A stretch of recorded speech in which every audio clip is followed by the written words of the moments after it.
Hello and welcome to Mindfly Katha. My name is Amit, and today I'll be speaking on an unusual topic, which is a Japanese concept of error reduction.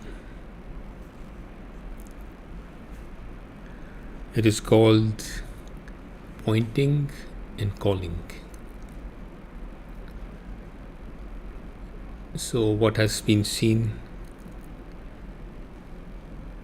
in Japan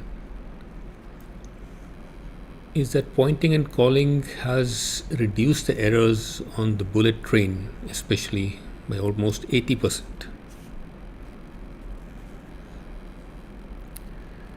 Now, how does pointing and calling work? Normally, what we do is looking without seeing. We look at a switch or a point of focus, but we don't actually look at it. We are looking around because our mind is so distracted. There's too much of clutter in our mind.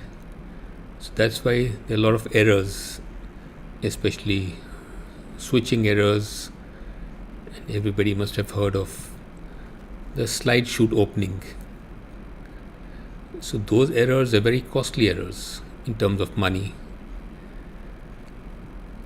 What we can do is reduce those errors in a very simple way.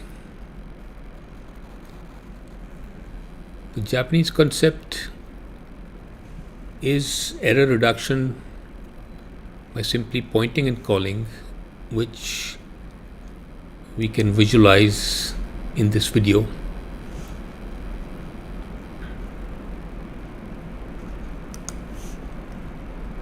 If you look at the video, this person is pointing towards the door,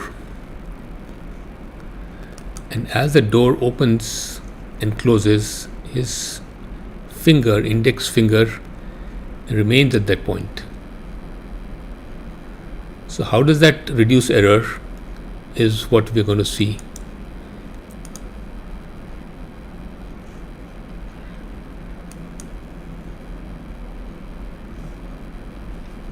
Now you see, till the time the door closes,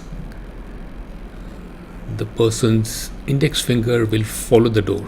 So there is no room for an error that something comes in between, or the door doesn't close properly, or there are any injuries. Now he closes, ensures it is locked, and all the panels are flush. So this is the concept of pointing and calling. So normally we look at a switch as a matter of routine or habit. We operate that switch like we do in the checklists. We don't actually see what is written or the exact place. So with experience we know, yes, this is the place the switch is and this is the position. It must be moved in either up, down, or whichever direction. But when you're under stress, then it is a different game. What could have happened in the PIA accident which took place last year could have been attributed to stress and a reverse logic. So the aircraft was high and fast. The crew were trying to descend, get back to profile. In the process, the captain took the gear down. Normally he does not do that. Captain took the gear down, and then the next command for gear, the co-pilot put the gear up instead of down, because he had to do some action. So obviously he would have been under a lot of stress seeing the high profile and the speed at which the aircraft was coming in. So he put it in the opposite direction because he had to perform some action and the gear was already down, so he put it up. So similarly, door shoot. So people look at the door. The door is actually armed. They look at the indication, but for some reason they ignore it, and the chute gets deployed.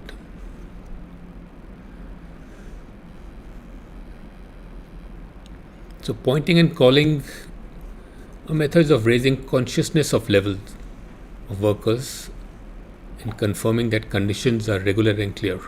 They increase the accuracy and safety of work. This method for ensuring safety is based on the philosophy of respecting human life. Their respect can be achieved only with full participation of the work practice activities across the whole workplace. If you have a good work culture, then obviously everybody will be responsible. They feel responsible for their work, for their safety, and for the safety of others. So how do we do it practically? Is first you have your fist closed and the thumb over the index finger. Then you take out the index finger and point towards or in the direction of the switch.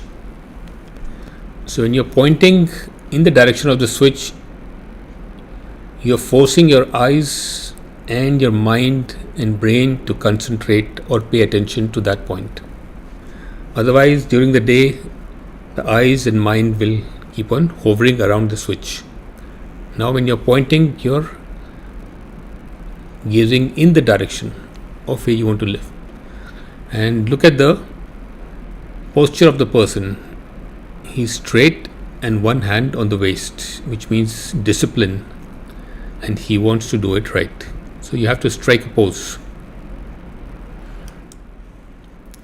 The most common cause of accidents or industrial accidents is often attributed to human error. And you see almost 80% of accidents are attributable to human error. Take a short break.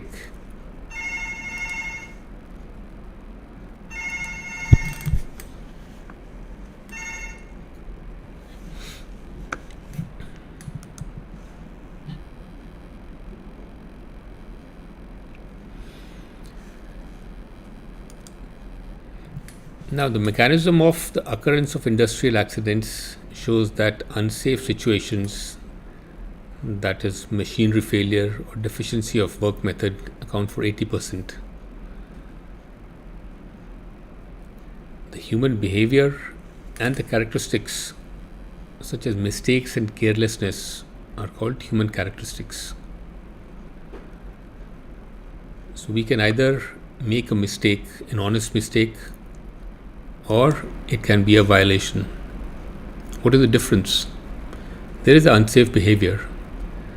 Violation is when you do something deliberately, you're aware of it. But why do you do it? Why do you take so much of risk? Because it's too much of bother. It is probably okay. Others are also doing it. It's only a little bit. But a violation is a violation. On the other hand, humans are prone to errors.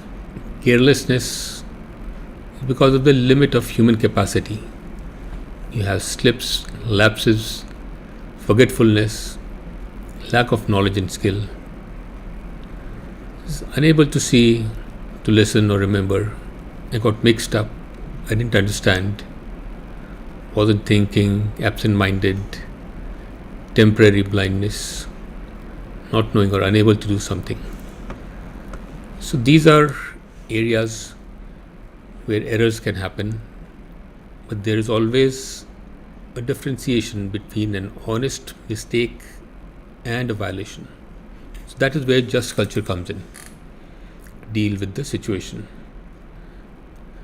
Now, in order to tackle accidents caused by human error, we have the hardware, software, liveware.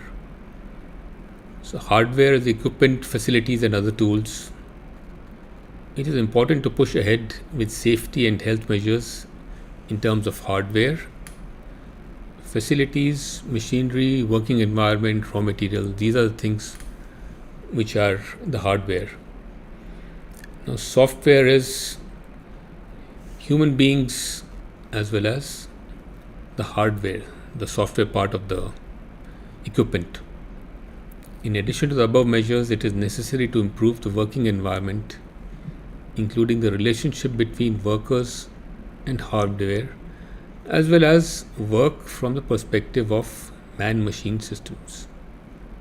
So, human machine interface is very important. And every time a human being makes a mistake, it is not necessary for an engineering control. A root cause analysis is important, wherein you find out where the mistake has happened, why did the person make a mistake, and correct the human error rather than building a barrier every time a human being makes an error. Humanware incorporates the safety and health management of both hardware and software. Effective humanware hazard prediction activities are the countermeasures. There have been enough studies done in Japan, and there were over 8,000 trials done for this pointing and calling. The overall error rate was very low, just 2.5%. But when this method was applied, errors virtually disappeared. So the Osaka University study concludes that pointing and calling technique facilitates the cognitive process, working memory, and the subsequent response. In other words, pointing and calling improves your accuracy when you have to evaluate information to making distinct decisions based on that information. So, very small concept and simple concept, but when applied, a number of day-to-day errors can be eliminated. With this, I'd like to make a short introduction to RAISE, which is an anonymous safety platform.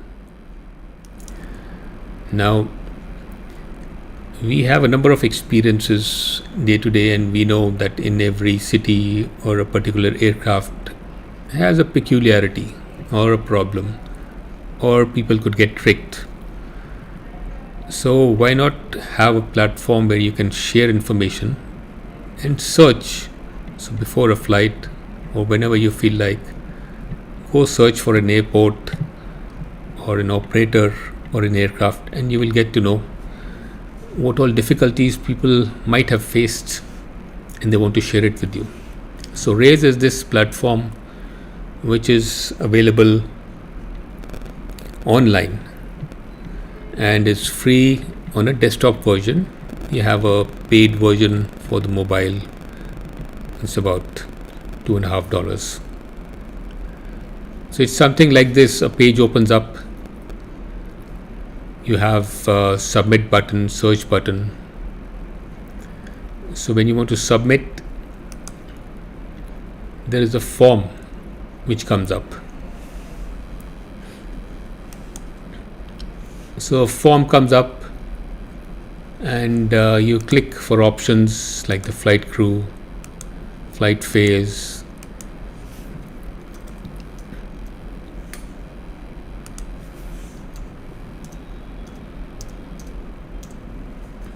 the aircraft. You search the aircraft, click with the conditions, and then you put in the description and send. When you want to search, you have an airport type search,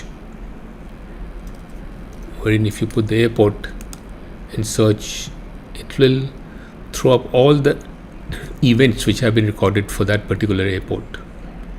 Similarly, aircraft type, you'll have events and reporter type. So all three options are available.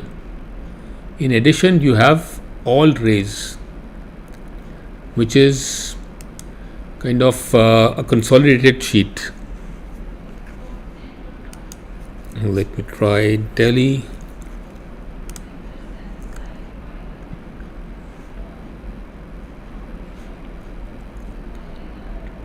So you have this reporter, somebody is reported.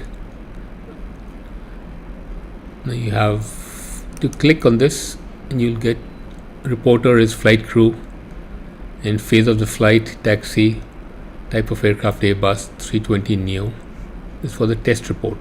Similarly, all the reports will be collected. When you go to all raise gives a consolidated sheet of the airports,